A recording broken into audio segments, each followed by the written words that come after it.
So, on to our next presentation, the first one of the morning, and that's with Paul and myself.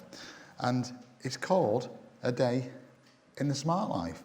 And I'll just start off with a little bit of piece of music, just to act as a good timing, to act as a, interesting reflection.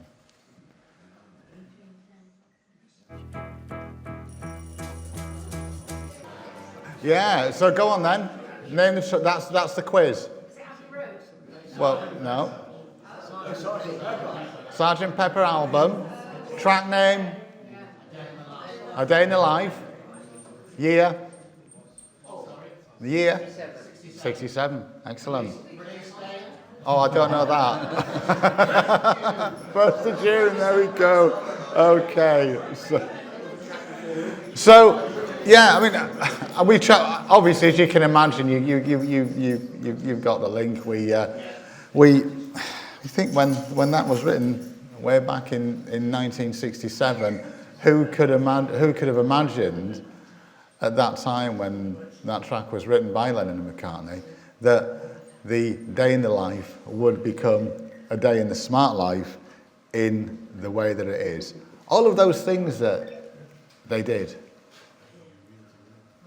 You know, so many different things in that song chart. Getting out, getting to the bus, and doing all these things. And the only thing that we don't do now is go upstairs and smoke on a bus. Unfortunately, although I don't know, sometimes all the vapes and various things you smell, I think people sometimes do.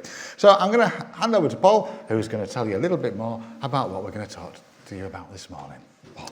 Thank you, Mark. Well, I thought I was going to have to wake you all up, but well, yeah, wow, it's like Saturday night all over again. So we're going to be talking about how technology features so prominently in most of our lives on a day-to-day basis, and quite often without even really thinking about it, because we just take it for granted and use it, and usually it works, and hopefully it's going to work today when I do a couple of demos. We're going to be focusing quite a bit on smart speaker technology and how that kind of just fits into our everyday lives, and again, without really thinking about it. So just a quick question to get your brains thinking, and it's a very simple one. And just answer with a grunt or a yay or yay, whatever. How many people in the room have smart speaker technology, either on their phones or in devices at home? Right. Anyone, and don't be ashamed or shy, anyone who doesn't? Okay. So, yeah, I mean, I take it from that. Everyone's pretty much got it. And, you know, what we're going to talk about might be familiar to you, but we're going to look at it. I mean, we all know what we can do with our smart speakers. We can listen to the radio. We can ask it questions. But they come into their own when they're controlling things in our home and helping us with tasks that otherwise might be difficult or even impossible. And I think with the development of AI and Alexa Plus, for example, hopefully that's going to improve. There are some pitfalls in that. I think I mentioned it yesterday, that when Alexa came out in 2016, it was a game changer for pretty much for blind and partial sighted people, because it gave us a level playing field with everyone else. You could do lots of tasks. But then Amazon gradually started to introduce Alexa on devices with screens and touch screens, and often a lot of information that you asked for would come up on the touch screen. It was still accessible because you could have voice view, but it kind of took away from the ecosystem of, you know, complete voice input and voice output. Paul, excuse me, I'm sorry. Sorry? I don't hear you very well. You need to be a bit nearer the mic, I think, and also... Can we turn... Is that better? Yeah. You're talking fast. So, well, we've got a lot to cover. I'm sorry. It's a Scottish twang. So, yeah, you know, smart speakers have really... Yeah, that's better, isn't it? Smart speakers have really helped us in all sorts of tasks that we're going to cover in the session this morning. So, apart from the kind of things that people use smart speakers for. And we're going to be, I think, focusing primarily on Amazon Alexa, but there are other systems, there's Google Assistant and so on. But I think it's possibly fair to say the majority of people probably have Alexa. Anyone in the room have any other system? I've got all three. Okay, excellent. Right, good. So we're not going to do a comparison, but it's more about what you can do with the kind of smart speaker ecosystem, and probably similar things you can do with all of them. But in your home, if you've got a smart speaker, then you can set it up to work with different devices, and I'm going to talk about the Hive system to control your hot water and central heating. You can set alarms, you can set reminders, you can drop in on other devices, or you can drop in on other family members. So that can be a health and safety thing. If you've got, let's say, an elderly parent, a relative, and they've got an Alexa, you can drop in them without them having to do anything. So you could actually drop in Granddad and say, are you okay? And he could reply yes, or if there was no sound, you could take action. You can use your... Can you tell us what dropping means? So, drop-in just... we're going to show that later, but it essentially means you can just ask it to contact another Alexa device, and if you've got permission, you can then listen to what that device is picking up through its microphone. So it's very clever. You can also use it to talk to people on your contact list on your phone, which is, so you can call, I could call Mark and speak to him over my Alexa device. And of course, you've got Alexa on all sorts of devices, not just the smart speakers. You've got it on your phones, you've got it on TVs, on watches, on all sorts of devices. I've got a Sense player from Sight and Sound, and that's got the Alexa app built in. So it's pretty much everywhere. As I say, you can also control heating, you can control lighting, you can control solar panel systems, you can open your garage door. Presumably you've got the necessary wiring, or they'll... Yeah, can we we'll have time for questions at the end. And I know it's difficult when you think of something, but yeah, these are all pretty much wireless devices, and for us, to be able to control your lighting, for example, without having to go around and switch, is this lamp on or off? And it's even more difficult now because LED lights don't really have any heat on them. So if you can't see at all, it's often difficult to know if something's on. But you can control all that once it's set up. You can just leave it to. For example, you might set your heating up with an app, or your lighting up with an app, and then once it's set, when it gets to sunset, for example, your lights will come on that you've asked for, and they'll go off at whatever time you've selected. You can have routines so that with a simple phrase, different things will happen. So your lights might come on, your heating might come on, a fan might come on if it's hot. Depending what you want to do, you can set up routines to perform different functions. So it automizes what's available in your home. It makes it easier because you don't have to go around turning on switches and turning off switches. And you can also turn things on and off as you don't have to wait for a particular time, as I'll demonstrate with the heating a little bit later. So smart speaker technology, smart assistant technology can really help run your home, help with lots of tasks. And I think, as Mark will agree, it kind of becomes just automatic. I was going to say it becomes routine. It becomes routine, it's automatic, and I think when we all got smart speakers at first, it was a bit of a weird thing talking to this inanimate object, and you might ask Alexa, would you mind telling me what time it is, or could you possibly do this for me?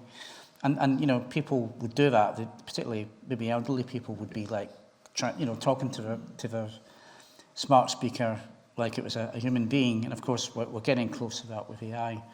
But Mark's now going to tell you a little bit more about what he does with his system.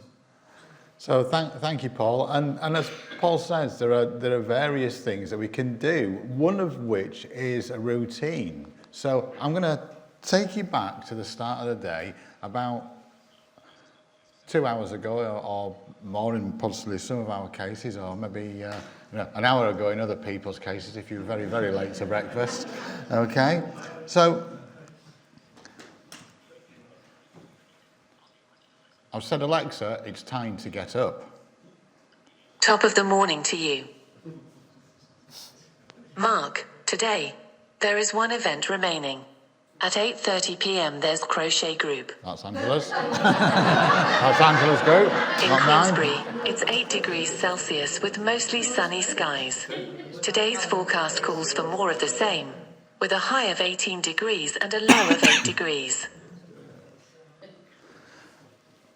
So it's done a few things there. We've given it the command. It's gone to the calendar, so it's mine and Angela's calendar, so it's her crochet group, not mine. I would be very, very bad at that. It's told us what the weather is, and that's upstairs while we're just getting up. But what it's done downstairs is it's switched the TV on. And it switched the kettle on. So by the time we get downstairs, we've got the kettle boiled. Okay. So and it's Angela that set all of these things up. She's the expert in terms of all of this. But what we've also got in the room is we've got smart bulbs. So with the smart bulbs, you are able to do various things again, like have them come on at a certain time. And what I've done, particularly now, particularly in winter, and I'll put this back on, in the next week or so, is set it so about 10-15 minutes before I get up, it comes on with a very, very dim light, and then slowly, over that 15 minutes, brightens to about 25% of full brightness. So it's still not intrusive, but I'm sort of subtly conditioned to having this light, and it helps me get up. And obviously, for low vision users, that's possibly quite an important thing in terms of just customizing yourself to the light on the morning. So that's really sort of quite a practical way that we're able to use it to actually help us start our day. I mean that you don't have to find switches and find plugs and switch lots of different things on. You can just have a nice, smooth, seamless start to the day. So Paul's going to talk to you a little bit about how you use it in terms of your heating, aren't you, with Hive? Do you want the power connect, the audio? Right, we're just going to disconnect the audio sec. So we're going to do a short live demo, so it could go horribly wrong or it's going to work. So. Hang on a sec. Yeah. We just have to, because what we don't want is for you to all hear a terrible bang as we move the connector from one device to another. We just have to let our fantastic colleagues at the back know that. Okay?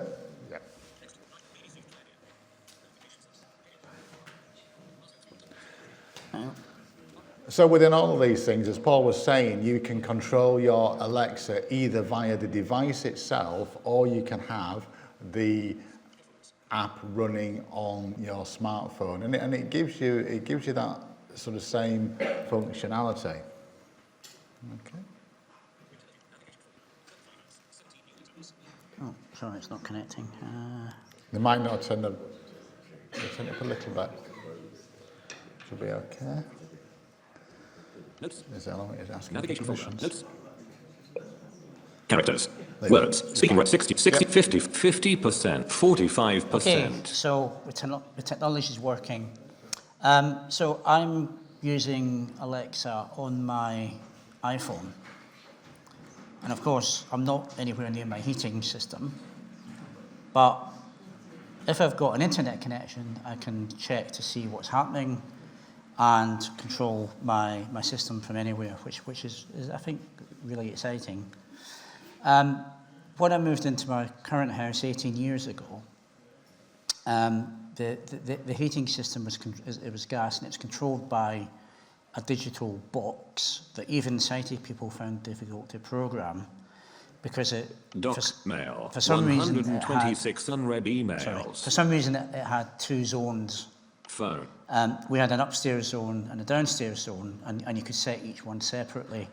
So you could have heating upstairs if you wanted, and not downstairs, and vice versa. In 2018, we got the Hive system installed, which it has really been a game changer, and probably helped us save money and just makes controlling our central heating and hot water a lot easier. So the Hive system has other functions, security cameras and all sorts of things, but we're going to focus on the heating aspect of it. So you have a box that connects to your boiler. You then have a temperature sensor and controller, and we've got two of them, one downstairs and one upstairs. And that connects to the Hive app. So on the Hive app, you can go in, again, you can check all this information on the app. You can also set up schedules. So, for example, I've got my hot water coming on at 6 in the morning, going off at 9, coming on at 3 in the afternoon, and going off at 9 in the evening. And a similar schedule for my heating. And you can set that up on the app. You can't do that with Alexa. But once you've set up your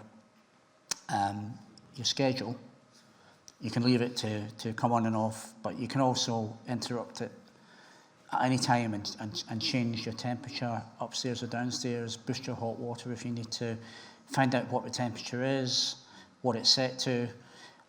So I'm now going to just do a quick demo.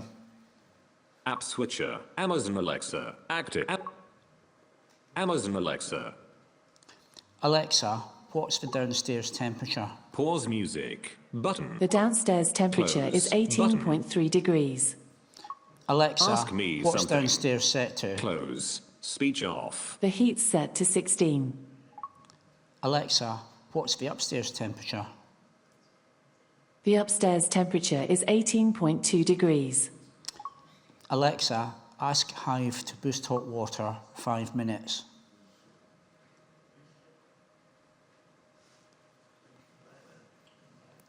Alexa, ask Hive boost hot water 5 minutes. Okay, boosting the hot water for 5 minutes. So, and you could turn the whole thing on or off if you wanted to. I can turn on the heating, but it's set to 16 because it's still relatively warm, but I could say set downstairs to 25, for example, or set downstairs to 18. From 9 o'clock till 6 o'clock, I've set the schedule up so that the heating goes down to 7, which is really a frost-free measure in case it got really cold, but it never gets that cold in the house. But if you got up in the middle of the night and thought, oh, it's a bit chilly, you could just simply say, set heating to 18, and it would crank up and come on. So it has really revolutionised and made usable something that previously was completely inaccessible to my wife and I. So, I'm sure we've saved money, but I don't know how many times in a day we'll tweak the temperature. You maybe turn it up 1 degree, turn it down, boost the hot water. So it really is a great way of being able to control something that was completely inaccessible. And you've also got things like Google Nest, which kind of does the same thing. So the technology is seamless, but very, very powerful. And you use Alexa for other things as well, don't you, Paul? Like setting reminders and various things. Yeah. So you can set an alarm, and you can set reminders. So I could say set a reminder for 9:30, and it would come on, and whatever you set the reminder to say, it would do that for you. So if you need to take medication, you could set several reminders in a day to do that. You can set timers, and you can have more than one timer going on at the same time. So if you're cooking, for example, you could have a timer for the oven, you could have a timer for the potatoes, whatever you want to call it. So you can have one timer for half an hour, one timer for 20 minutes, timer for 1 minute if you wanted to. You can set alarms through the day. You can have a recurring alarm for weekdays or 7 days. And again, you can turn those on and off as you need to. And when the alarm goes off, you can simply say the A word and stop. And it will stop your alarm, stop your timer. If you've got more than one timer running, it will ask you what timer you want to turn off. And hopefully it's only going to get more intelligent, and hopefully not requiring us to have touchscreen interactions as well, because it's a great ecosystem generally, and I'm quite surprised that how many people use it who can see fully. It's quite interesting. And we've got other people in the house who can see, and they're constantly playing music and setting timers and what have you. So it's a great system for everyone. Yeah, I think it's that point you made earlier, isn't it, about it being that really great sort of equaliser in so many ways. And we do the same type of thing within our house, in that we have several air devices, from the speakers to the Flex, which is a very small one that plugs into a plug socket, and we drop in to that one from upstairs to listen to hear whether the washer is finished downstairs. So, and then there are other things as well. I think what it does, going back to what Paul was saying about things like the timers, it enables us to use some devices that hitherto might have been a little bit more awkward. So, for example, with the microwave and the air fryer, we've got the other solution would have been to put some bump-on dots on the dial, and then that's very valid, and that's one way of doing it. But what we do is we just use the Alexa to set the timers. So for the air fryer or for the microwave, which means that we've just been able to buy a standard air fryer and standard microwave with two dials. I'm not quite sure how to help you with that. And put a couple. Hang on, because Paul's was still listening. But you're still able to use it to almost complement some of the other mainstream products that might have, whilst not being impossible to use, being a little bit more challenging to use in terms of timers, perhaps. So I think things work like that really well, don't they? And we were widening it out when we were talking about this, Paul. We sort of widened it out ever so slightly as well to how we think about how we use things like Gemini Live, and you were talking about that, weren't you, in terms of how it helps you with certain things. Yeah, so a combination. I mean, I think what this session shows, everyone uses for devices in different ways. I mean, I've learned some things from Mark that I didn't know, but it's often a combination of using maybe one or two systems at the same time. So, Mark, you were saying about setting the timer on your air fryer. So I do that as well, but I've also used Gemini in live mode to see what's the temperature of how much time's left on the air fryer, or similarly with the dishwasher. Our dishwasher's a bit hit and miss. You turn it on, and sometimes it goes on to the ecosystem, which takes a lot longer than what we want. And the traditional apps for reading print haven't really been very good at reading the dishwasher display, but Gemini seemed to make a better job of it, which was quite interesting. And again, with AI, you probably wouldn't want to be, assume that it's completely accurate, but the few times I've tried it, I've checked with people, and they've said, yeah, it's pretty much the same time showing on the display that Gemini told me. So that type of technology is going to help. And of course, you can get some devices that are Alexa ready, but I think most of them, unfortunately, aren't available in the UK, so you can get microwaves and ovens and all sorts of kettles, all sorts of devices.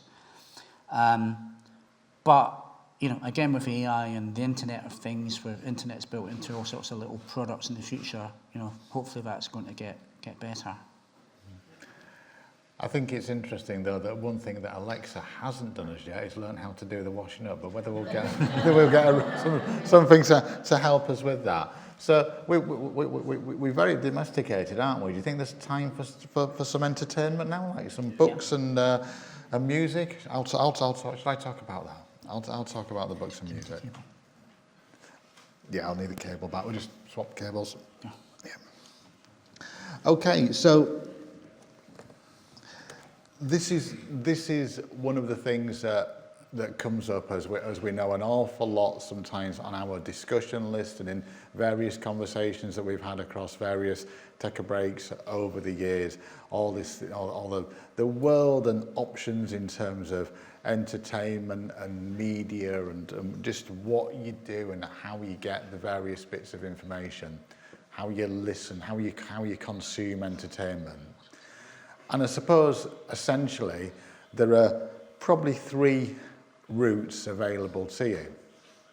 One of them is to use your phone as the prime means of that, whether that's listening to your audio books through something like Easy Reader, whether it's listening to your various radio stations through BBC Sounds, TuneIn, My Radio Player, whichever one it is that you use, or whether it's using the various on-demand and players that the different TV and media companies have, whether that's things like Netflix, YouTube, BBC iPlayer, Amazon Prime Video, etc.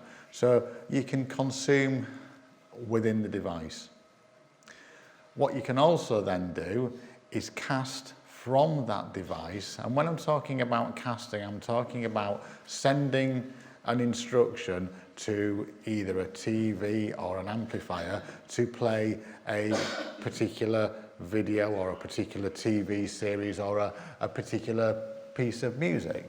So rather than it coming from the speaker of your phone, it's coming through the speaker of the device, which is great because it then frees up your phone for you to be able to carry on doing other things that you want to do in the way that it wouldn't if you had just used Bluetooth to do that. Because if you use Bluetooth, everything goes through the device that you're listening on. The other way is to actually use the device itself, and we've talked a lot about various accessible TVs and whether it's Samsung or LG or potentially Sony, although not really Sony. Which one is it you can use? So you're actually controlling the media from the device. And I'm sure these are things that we'll come back to at various masterclasses and possibly various Tech Breaks as the years go on. But what I wanted to do is just sort of introduce you to something that is a little bit more specialist. I know there's a number of people who are very keen on their music, are very keen on their hi-fi. And we were lucky in that we were able to upgrade our hi-fi after about 20 years with the same one. We thought, right, it's time to update. And gosh, how things had changed. It was a completely new world in terms of what was available and what a box that essentially still feels the same can do now compared to what its predecessor of 20 years ago could do. So I got introduced to something called the HEOS app, and what the HEOS app is, it's another one of these sort of sharing and streaming platforms. So I'll give you a bit of a demonstration, and we can take from there. Okay. In this demonstration, I'll give a quick overview of one of the apps that you might not come across all that often. Now this one's called HEOS, and it's used to control Denon and Marantz amplifiers and also smart speakers. So here we go. Recent button, window navigate. Recent app, HEOS, Denon. So I'll switch into the app now, and straight away I have an area for home, heading, recent, heading, where I can double tap to open the recent view, where I can choose a station that I've been listening to recently. In this case, Radio 2. Double tap in. Station, now playing screen, close now playing screen, button, out of list, close now playing screen, Stop. Play. and it starts to Button. play it straight through Double my tap to amplifier. play. But So in not only effect- that, I can access other services, such as music streaming. So taking me back, Stop. Back. Stop. Play. Back. HEOS. Home screen. And scrolling Edit. down. But music services. Heading out of list. I can access music services, such as 1942. Spotify and Deezer, Tidal, etc. So again, it's a really convenient way of being able to control my smart devices.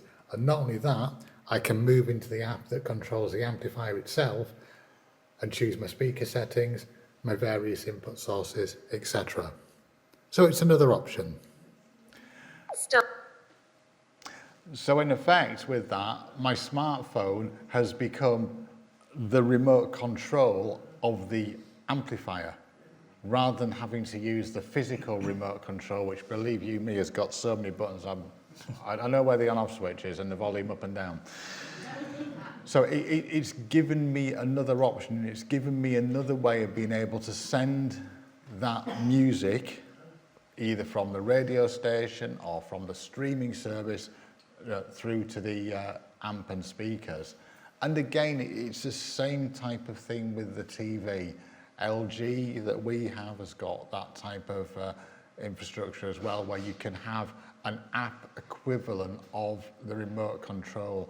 And it is, I'm just learning that now, and it is really quite accessible, and it's something that's developing all the time. So it could be something that we come to, as I say, in a masterclass or in a Take a Break in a future year.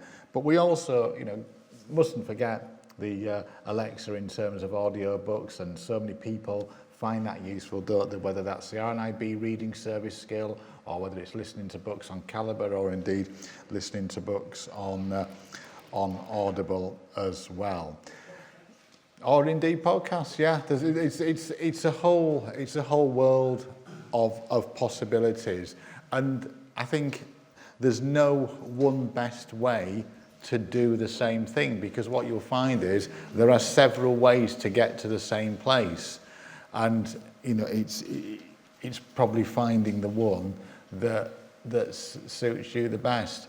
I mean, I will come back to what Paul was saying about things like the drop-in features. They are tremendously useful if you are sort of taking care of an elderly relative, to be able to say, Alexa, drop into mum, Alexa, drop into dad, and actually speak to them over the Alexa device. So from a welfare point of view, it's really, really important.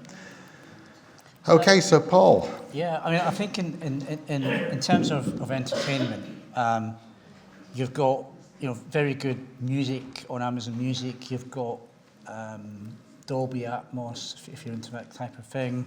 You've got, if you have the full subscription, you've got 50 million tracks to choose from. You can play an album or a track or just songs by a particular artist.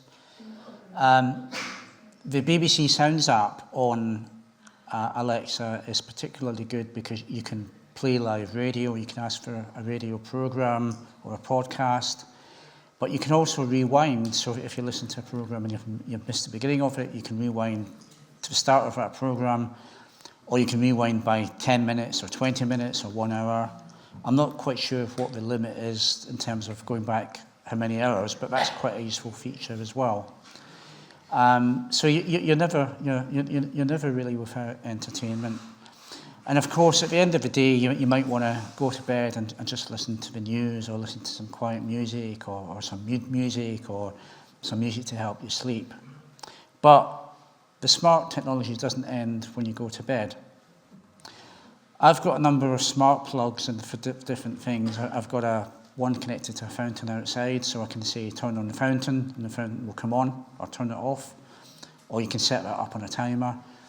But I've got an electric blanket and connected to a smart plug, and that's set up to come on about 9:30. So when I go to bed about 10ish, the bed's nice and warm, and that will stay on for about an hour and then automatically go off. But if I go to bed earlier or maybe a bit later and it's gone on and off, I can simply say, Alexa, turn on blanket, and it will come on, or turn off blanket. And again, the smart plugs I've got are controlled by a separate app on the phone, and we've got lights that are set up to come on at sunset and go off about 10 o'clock. But I must admit I haven't used routines in the same way that Mark does, so we all use our smart speaker devices differently. But I've got one routine I use, it just says lights off, and all the various lamps and light up trees that we've got connected with smart plugs all go off at the same time. So again, you don't have to turn them off individually or turn them off individually with Alexa. So there's lots of things you can do, and I'm sure there's lots of things that you do that I wouldn't have thought of doing. And, you know, we all learn from each other, but smart technology can really help run your home more efficiently, provide entertainment, and keep you in contact with friends and relatives and keep them safe, and I guess keep you safe as well. And I think that's the key thing to this and to this presentation. It was very much about not being into the mechanics of you need this or this, you know. It's very much about opening up the world of possibilities. And in the same way, we have the routines. And one of the things that we started doing recently is we had solar panels installed. So, Alexa, ask Give Energy, what's my battery percentage? Your battery is 98% charged. So just having something like that, again, it means we don't have to access an app. I mean, to be fair, the app is really quite accessible. It's very good. But again, we can quickly ask Alexa that question, and we know that the solar battery, we know that the solar system is working as it should be. And in the same way with Paul, as Paul said, we talked about saving your money.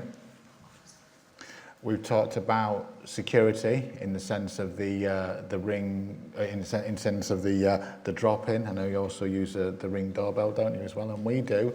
And things like the lighting, again, having that security with the lighting, you know, both from a safety point of view and a security point of view, that you've got some lighting set to come on when you get home if you are a low vision person. You know, it's all of those things that are really important. So it's very much been hopefully a dip your toe in the smart technology water. And as we would say in our house, Alexa, it's time to say good night, and everything goes off.